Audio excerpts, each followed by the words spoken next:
হাট থেকে কবুতর কালেক্ট করতে চান তারা এই ধরনের কবুতরগুলোর সাথেই অ্যাজ ইট ইজ সিমিলার কবুতর কেনার চেষ্টা করবেন। ভাইয়ের একটা জিনিস ভালো লাগলো, যেমন কবুতর সুন্দর তেমন কবুতর আসলে ভালো, তেমন রেজাল্টও ভালো, এবং প্রত্যেকটা বাসাতে এরকম WWF চ্যাম্পিয়নশিপ চলতে থাকে। সিনিয়র কবুতর বাসদের সিস্টেম উপরে কত মোটা করে ফোম দিয়ে রাখছে দেখছেন। যেই সব পাখি কবুতর রেজাল্ট ভালো করে এই সব পাখি কবুতর আমার সব সময় ভালো লাগে।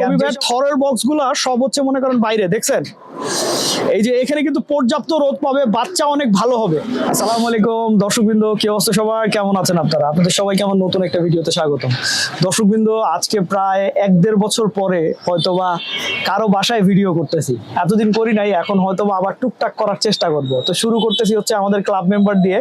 তো আমার পাশে আছে হচ্ছে আমাদের রবি ভাই, আমাদের ক্লাবের একজন সিনিয়র মেম্বার, আমাদের TPPC ক্লাবের একজন সিনিয়র মেম্বার। তো উনি এবছর 2টা টুর্নামেন্ট খেলছে, একটা হচ্ছে 42 কিলোমিটার, একটা হচ্ছে 42 কিলোমিটার একটা একদিকের টুর্নামেন্ট, আর একটা হচ্ছে 31 কিলোমিটার পোল্ট্রি।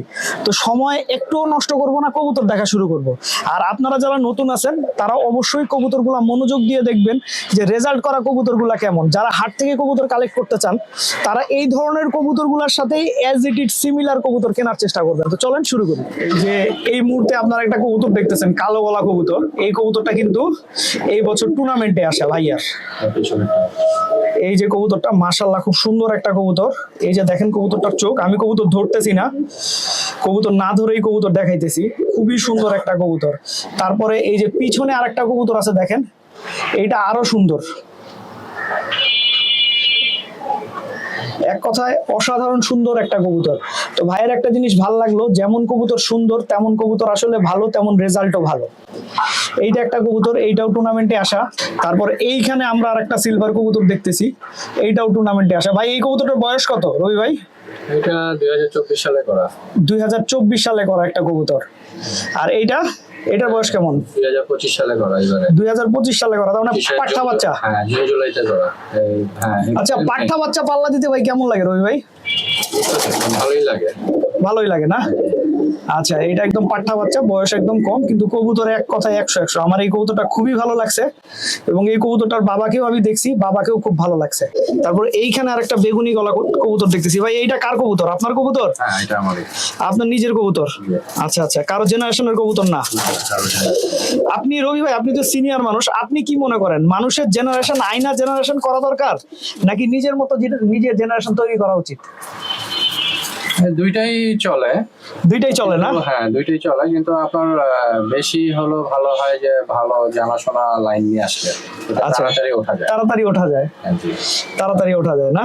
যে এখানে মনে করেন কিলাকিলি চলতেছে, WWF চ্যাম্পিয়নশিপ চলতেছে, এবং প্রত্যেকটা বাসাতে এরকম WWF চ্যাম্পিয়নশিপ চলতে থাকে।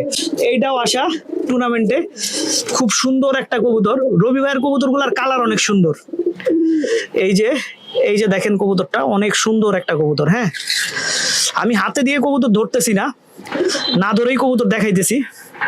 আর কবুতর আসলে মোটামুটি এইভাবেই দেখানো যায়, ও বরঞ্চ এভাবে দেখাইলে একটা কবুতর সুন্দর মতো দেখা যায়, কিন্তু হাত দিয়ে ধরে দেখাইলে আসলে শুধু স্পেসিফিক কিছু জিনিস দেখা যায়, অন্য জিনিস আসলে দেখা যায় না। রবি ভাইয়ের যে ধাপড়িটা আছে, ধাপড়িটা একটু ডিফারেন্ট। তার মানে হচ্ছে ইট বালি সিমেন্টের ধাপড়ি, সামনে আসলে খুব মোটা রডের ফ্রেম দেওয়া আছে, যে কারণে সিকিউরিটিও অনেক ভালো। আর এই ধরনের ধাপড়িতে কিন্তু কবুতর অনেক ভালো থাকে। আরেকটা জিনিস দেখাই, এই যে দেখেন সিনিয়র কবুতর বাসদের সিস্টেম উপরে কত মোটা করে ফোম দিয়ে রাখছে দেখছেন। এই ফোমের কারণে কিন্তু কবুতরের ঠান্ডাও লাগবে না, খুব বেশি ঠান্ডাতে ঠান্ডাও লাগবে না, আবার গরমও লাগবে না। তো চলেন বাকি কবুতরগুলো দেখি রবি ভাইয়ের। আচ্ছা, এখন আমরা মাদি কবুতর দেখতেছি। এই মাদি কবুতরটা তো মাশাআল্লাহ অনেক সুন্দর। এটা কি 2টা টুর্নামেন্টে আসা রবি ভাই? হ্যাঁ, এটা 2টা টুর্নামেন্টে আসা। 42 এবং 31। কয়টা কবুতর নিয়ে পাল্লায় নামছিলেন এবার রবি ভাই?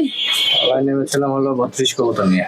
32 কবুতর নিয়ে পাল্লা শেষ করার পরে কয় কবুতর আলহামদুলিল্লাহ বাসায় আছে আপনার? 17টা। 17টা। তাহলে তো কবুতর খুব একটা পরে নাই বললেই চলে। মাশাআল্লাহ মাশাআল্লাহ। তারপরে এই যে আরো একটা মাদি কবুতর দেখতেছি, এইটা কিন্তু পাঙ্খি কবুতর। এটি কি পোল্ট্রিতে আসছে আবার এক সাইডেও আসছে? হ্যাঁ, এক সাইড পোল্ট্রি দুইটা। এক সাইড পোল্ট্রি দুইটাতে আসছে, পাঙ্কি কবুতর এবং অনেক সুন্দর কবুতর। আসলে যেই সব পাঙ্কি কবুতর রেজাল্ট ভালো করে এই সব পাঙ্কি কবুতর আমার সব সময় ভালো লাগে, আর যেই সব পাঙ্কি কবুতর রেজাল্ট ভালো না করে ওই সব কবুতর আমার পছন্দ না ভাই। আর একটা মাদি কবুতর আপনাদেরকে দেখাইতেছি, এইটাও মাশাআল্লাহ এই বছর 2টা টুর্নামেন্টই খেলা রবি ভাই। হ্যাঁ, এটাও দুইটা। এইটাও 2টা টুর্নামেন্ট খেলা, অসম্ভব সুন্দর একটা কবুতর। এটার বয়স তো মনে হয় বেশি না, নাকি বয়স বেশি? সব 25-এর কবুতর এগুলো। সব 25-এর কবুতর, পাঠা বাচ্চা। হ্যাঁ, ভাই পাঠা বাচ্চা পাল্লা দিতে ভালো লাগে নাকি বয়স্ক কবুতর পাল্লা দিতে ভালো লাগে? বেশি তো বয়স্ক কবুতরে পাল্লা করা ভালো। বয়স্ক কবুতরই পাল্লা করা ভালো না? তারপরে এই যে টানা গলা একটা মাদি দেখতেছেন, এইটাও কিন্তু রবি ভাইয়ের টুর্নামেন্টে আসে। এইটাও কি 2টা টুর্নামেন্টে আসে রবি ভাই? মাশাআল্লাহ 2টা টুর্নামেন্টে আসছে। কবুতরের লুকিংই অন্যরকম। এই জেনারেশনের কয়টা কবুতর দিছিলেন ভাই? এই দুইটা। 2টা। এই জেনারেশনের 2 বোন দিছিল, 2 বোনই কি আসছে? হ্যাঁ, দুই বোনই আছে। 2 বোনই আসছে মাশাআল্লাহ। এগুলোর বাবা মা আছে? হ্যাঁ, বাবা আছে, মাটা নাই। বাবা আছে কিন্তু মা নাই না? মাটা পড়ে গেছে। আচ্ছা, সামনের বছর আশা করা যায় কতগুলো কবুতর উড়াবেন বা পাল্লায় নিয়ে নামবেন ভাই? আশা করছি যে 40 থেকে 50টা কবুতর। 40 থেকে 50টা কবুতর। যাই হোক, রবি ভাইয়ের জন্য শুভকামনা। আমি আসলে কম কবুতর পাল্লা দেওয়ায় বিশ্বাস করি, তো যারা কম কবুতর পাল্লা দেয় আমার অবভিয়াসলি সবসময় ভালো লাগে। দেখেন রবি ভাইয়ের থরের বক্সগুলা সব হচ্ছে মনে করেন বাইরে, দেখছেন? এই যে এখানে কিন্তু পর্যাপ্ত রোদ পাবে, বাচ্চা অনেক ভালো হবে। শুধুমাত্র বৃষ্টির যেন হেসলা পানি না আসে এই কারণে রবি ভাই আবার টিন দিয়ে ফেলছে। কিন্তু রবি ভাই আপনার কাছে কি মনে হয় না ঝড় হইলে সমস্যা হইতে পারে? না, ওইরকম সমস্যা হয় না। এটা তো ঝড়ে এটা কতদিন ধরে আছে ভাই? তো অবশ্য ঝড়ে এটা পড়ে নাই, 6 মাস আছে। আচ্ছা, ঝড়ে এটা পড়ে নাই না? হালকা বৃষ্টিতে পড়ছিল আর কি। হালকা বৃষ্টি। যাই হোক, এরপর তখন ওই প্লাস্টিক দিয়ে রাখি ব্লক করে। আচ্ছা, ঝড় হলে প্লাস্টিক দিয়ে রাখেন না? তো এইটা হচ্ছে রবি ভাইয়ের থরের কেস। আরো আছে ভেতরে থরের জায়গা আছে, কিন্তু আসলে অন্ধকার এখানে ভিডিও করা যাবে না। হ্যাঁ, তো এই কারণে ভিডিও করলাম না। তো দর্শকবৃন্দ, ভিডিওটা আমি এখানেই শেষ করছি। আপনারা সবাই ভালো থাকবেন, 5 ওয়াক্ত নামাজ পড়বেন। আসসালামু আলাইকুম।